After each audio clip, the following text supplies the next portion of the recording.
This time tomorrow, all eyes will be on the first US presidential debate. Fox News is reporting that Joe Biden and Donald Trump will be taking vastly different approaches. It's expected that Joe Biden is going to attempt to trigger Donald Trump, while the Republican candidate will rely on his extensive campaign experience. Joining us now is Based Politics podcast host Brad Polumbo. Brad, thank you so much for joining us. What can we expect tomorrow? Well, we can expect a show, that's for sure. Donald Trump, if he's one thing, is an entertainer. And then Joe Biden has a lot to prove to the American public because a lot of people, including Democrats and independents, are really concerned about his ability to actually do the job of being president. We've seen him glitch and freeze and look confused. We've seen him call out to dead people or non-existent human beings on too many occasions to count during public events or ceremonies. And so he's got the most to prove here. All Trump needs to do, he's up in many polls. He's in a strong position. Trump just kind of needs to not mess anything up, not cause himself any problems, which, you know, with him, he could always say something unexpected. But Biden's the one who I think will really be scrutinized intensely to see, is he up for it?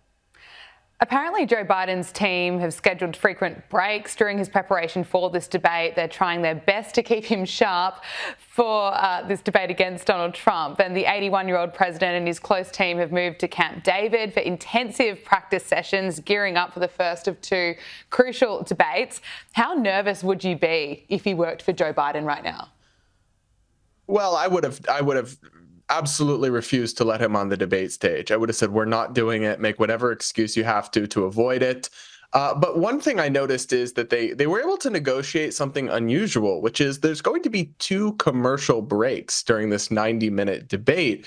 And that's unusual. Historically, in general election presidential debates in the U.S., there are no commercial breaks. You just run through for 90 minutes. You'd think the leader of the free world should be able to just speak and answer questions from a podium with a glass of water for an hour and a half. You'd think that'd be no big deal, but they were actually able to negotiate for 2 commercial breaks and other rules that seem very favorable to Biden. For example, the other person's mic will be turned off while the other is speaking, which stops Trump from getting his jabs in or undercutting or throwing Biden off, which is something Trump's very good at. We saw him famously do that to Hillary Clinton on multiple occasions in 2016. So this debate stage seems to have been skewed to be as favorable as possible to Biden with some unusual accommodations. But I would still be very worried that he's going to refer to himself as a senator, refer to himself as vice president, reference a dead colleague who died years ago as if he's just spoken to them or as if he's just seen them, confuse world leaders that he's recently engaged with for ones that have actually been out of office or dead for years. I'd be very concerned that he'd be going to do that on the debate stage, but I guess it feels like he has to because things aren't going well for him, I guess. He feels behind in a lot of the polls, or that he's got to try to make a case to the people to show them he's not too frail or too old to do the job. So the onus really is on Biden. I would argue that he's really failing to make that case, though, when there is so much concern around his age and his mental health. The fact that there are breaks in this debate, I think, really doesn't help. It really feeds into the narrative that, no, he's not up to the job. It definitely does, but only if you know that that's unusual. And I guess because in the presidential primary debates, so the Republican primary and the Democratic primary, they have presidential debates, and it's fairly normal for there to be commercial breaks during those ones. But it's just the general election televised debates where historically there haven't been commercial breaks. So he might be banking on the fact that a lot of people won't notice that. I mean, heck, we have commercial breaks mid American football games here. So people are pretty used to commercials. So I think he's probably hoping that people don't notice that that's actually quite unusual. Well, we are going to notice if there's another gaffe, which, look, I would put my money on that there probably will be. I don't know how long he can really last speaking until he stumbles and makes a mistake, but we will wait and see tomorrow. How crucial is this debate really when, of course, we know the 2 candidates so well, Donald Trump and Joe Biden? Is this debate actually going to change the minds of voters? Well, the impact of presidential debates is pretty limited, but it's definitely not zero. And the thing is, I think pretty much everyone agrees this is going to, especially with the electoral college system, it could be an incredibly close election. It could come down to just thousands of votes in a handful of swing states, like it famously did for Trump's 2016 victory.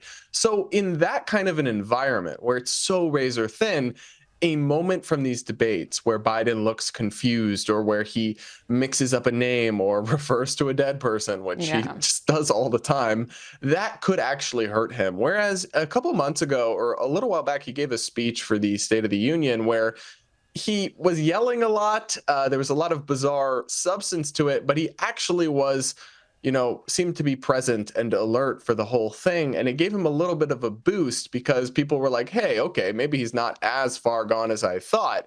If he could have a showing like that, obviously we have no idea, but if there's any way they could get him just for 90 minutes to lock in and seem fully present, maybe that could reassure people who are on the fence about voting for him. But honestly, if I were him, I'd be really concerned. What are your thoughts on RFK Jr.? Should have he been allowed to join in? Well, they notoriously make the rules very hard for a third-party candidate to get in because historically the people who've made the rules is a committee of Democrats and Republicans who can't agree on much, but can certainly agree that they don't want third-party candidates to be on that debate stage. And look, I disagree with RFK Jr. on many things. I agree with him on a few things. But I think having more voices and more perspectives is a good thing. So I would have liked to see him on the debate stage. I would have liked Americans to know that you don't only have two options this November. There's also going to be Libertarian Party candidates and Green Party candidates. So people do often forget about these options because in many ways, the US electoral system is heavily, heavily skewed by the two mainstream parties. The only time they can work together is to keep third parties out, basically. It's the only time they can ever agree on anything. So they set a very high bar that RFK Jr. doesn't appear to have met. But honestly, he got surprisingly close, which tells you the fact that he got 15% in any polls is really quite something we haven't seen in a long time for a third party candidate. Yeah, that's true. It shows you that there are plenty of Americans out there that want change. I want to get your thoughts on what's been exposed out of Disney. A senior figure has let it slip that the company won't hire a white male. Certainly, there have been times where, there's no way we're hiring a white male. Just kind of unspoken. There are times when it's spoken, but How would they say it? there's no way we're hiring a white male in this role. As far as Disney's concerned, I'm a white male, and that's not who they're looking to promote at the moment. What's your reaction to this? Were you surprised?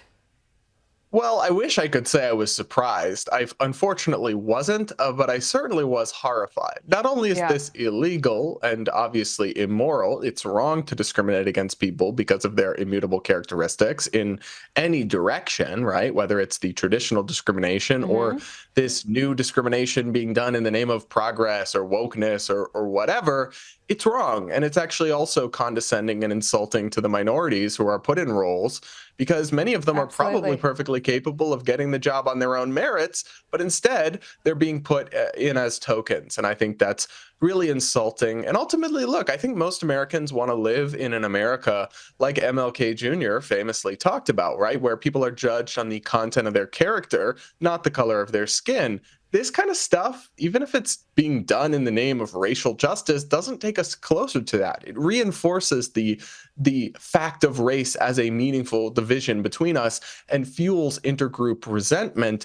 But unfortunately, it's somewhat common. I mean, surveys of hiring managers show a alarming percentage think that this kind of DEI approach that is in many cases anti-white male and discriminatory in different ways is something, it's not just one instance at Disney. It's unfortunately becoming something of a common practice in businesses run by woke ideologues.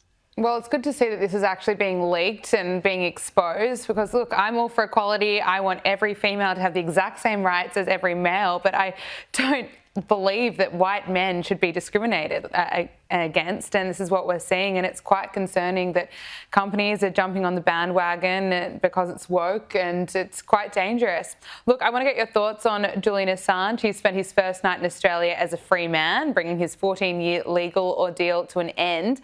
The WikiLeaks founder pleaded guilty to one charge of conspiracy and was sentenced to the time he'd already served in prison. What's the reaction been to this in the United States?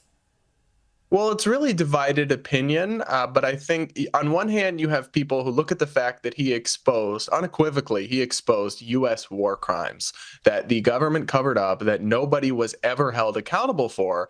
And then you see this guy who some consider a journalist, some do not consider a serious journalist, but who published and revealed this information, and I will say did so in a reckless and haphazard way in many instances, right? He didn't take the kind of care that you see many journalists take to redact sources' names, to preserve intelligence. Yeah. He just dumped it all out there. But there's also, so I can see the criticism of that. However, he's also been prosecuted under a law, the Espionage Act, that many First Amendment advocates believe is an unconstitutional law and should be challenged in court. And he spent years of his life in various forms of prison or purgatory for revealing war crimes where people were killed, where no one was ever actually held accountable for those. That has always struck a lot of Americans as a perverse injustice, and I can see why, even if Julian Assange is hardly, a perfect stand-up guy or a heroic figure in my books. Based Politics podcast host Brad Polumbo, great to have you on Power Hour. Thank you so much for joining us. Thanks.